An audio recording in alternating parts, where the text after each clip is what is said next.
Hi guys, ఇవాల్టి video ఏంటంటే paneer cheese balls నా స్టైల్లో ఎట్లా చేస్తానో చూపిస్తాను. దీనికి ముందుగా 200 గ్రామ్స్ పన్నీర్, అలాగే 2 స్పూన్స్ కార్న్ఫ్లోర్, కొంచెం సాల్ట్, కొంచెం కారం, 2 బ్రెడ్ స్లైసెస్ తీసుకొని మెత్తగా చపాతీ ముద్దలా చేసుకోవాలి. ఆ తర్వాత చిన్న చిన్న బాల్స్ చేసుకొని పక్కన పెట్టుకోవాలి. నేను ఇక్కడ చీజ్ బ్లాక్ తీసుకొని చిన్న చిన్న క్యూబ్స్ కట్ చేసుకున్నాను.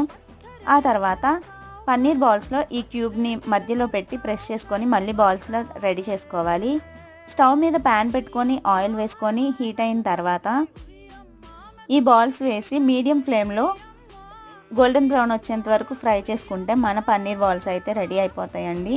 అసలు ఎంత టేస్టీగా వచ్చినాయి అంటే ఎంత బాగా వచ్చాయో, చాలా టేస్టీగా వచ్చాయి. మీరు కూడా తప్పకుండా ట్రై చేయండి. అంతేకాదు పన్నీర్ అయితే చాలా ప్రోటీన్ కదా, మనం కంపల్సరీగా మన డైట్లో అయితే యాడ్ చేసుకోవాలి. ఈ వీడియో నచ్చితే లైక్ చేయండి, షేర్ చేయండి, సబ్స్క్రైబ్ చేయండి.